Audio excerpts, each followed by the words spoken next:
Meteorologist Jacob Morse is here with today's Morse Code of Weather. You're starting a new series this week, I understand, about the weather warning process. That's right. We're going to go over every aspect of how severe thunderstorm, tornado warnings are issued and the processes before those, like watches and outlooks. That's what we're going to talk about first this week. But this is going to be a multi-part deep dive series over the next several weeks on Morse Code of Weather. But first, let's see how this whole layout works. We first have to start with the Storm Prediction Center in Norman, Oklahoma. They issue outlooks that are based on a 5-category scale from level 1 to level 5 risk of seeing severe storms across the country.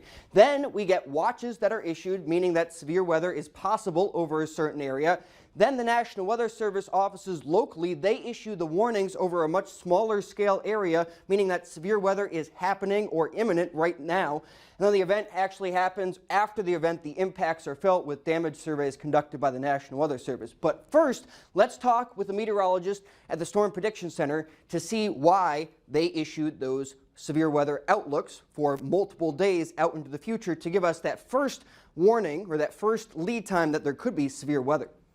The Storm Prediction Center is the National Weather Service severe weather experts for the whole country. We have a lot of data to look at, a lot of models, a lot of observations, but really what it comes down to here is the expertise. On any given shift, we can have 60 years of experience plus. We have lead forecasters that have been doing this for 30 years. So, you combine all that expertise, and we're doing this every day for the entire country, as you mentioned. So you get pretty good at it, especially when you're working with people that have been doing it for so long, and we're all so passionate about it. Of course, we've gotten a lot better model data, the high resolution models, as well as the ensemble forecasts that combine all the different model members. A lot of that has been developed here at SPC as well, which is really, really unique.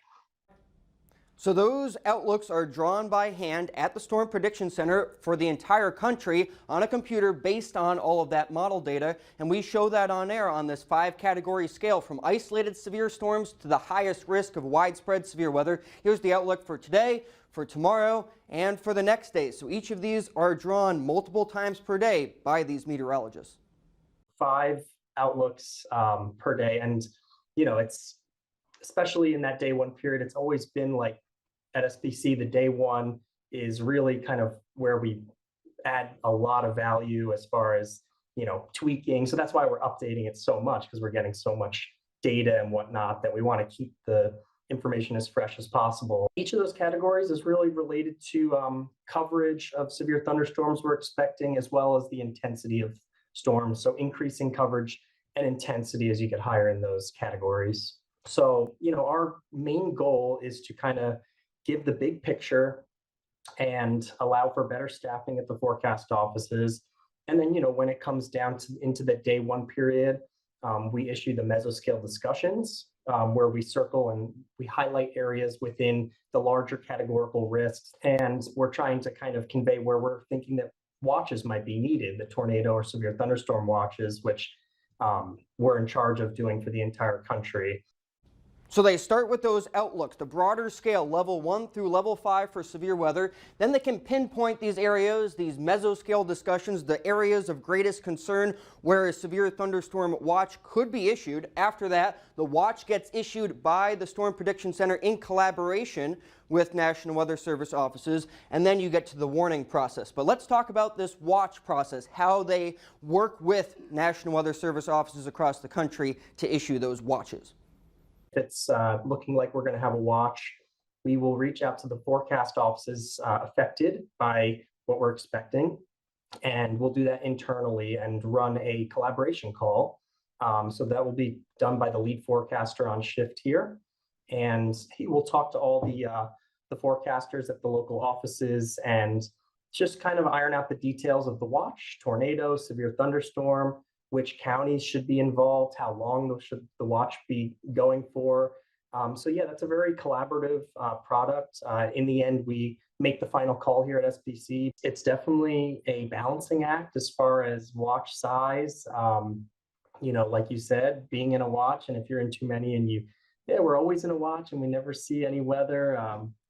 That's obviously not ideal, but again, I think a lot of it is communicating to the public what the watch actually is.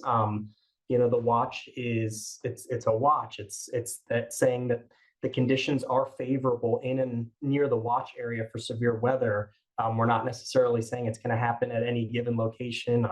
That's much more into the warning scales. We do have the ability to upgrade a severe thunderstorm watch to a tornado watch. So there are a little bit more rare, but you could end up starting in a severe thunderstorm watch, and then a piece of your area could be upgraded to tornado.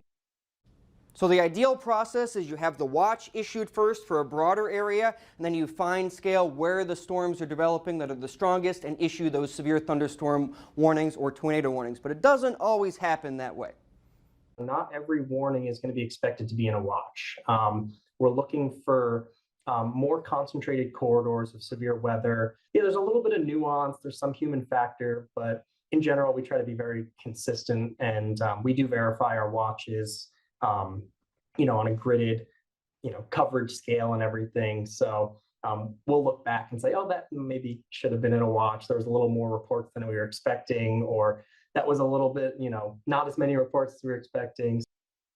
So there's a lot that the talented meteorologists at the Storm Prediction Center in Norman, Oklahoma are responsible for. Those large-scale convective outlooks for multiple days in the future for the whole country, then those mesoscale discussions, honing in where severe weather is possible, and then issuing those watches that are a collaborative effort with local National Weather Service offices. And the Weather Service offices and the Storm Prediction Center, they do their best to issue the watches when necessary, but one thing people may not know, they're kind of graded on their watches and warnings when they're issued so that they're just not put out for no reason. Right, there is a verification process, and it's all about the size of the watch, the time scale that they're issued at. It's always a learning process with meteorologists. It always is. Good stuff. Thank you, Jacob. You're welcome.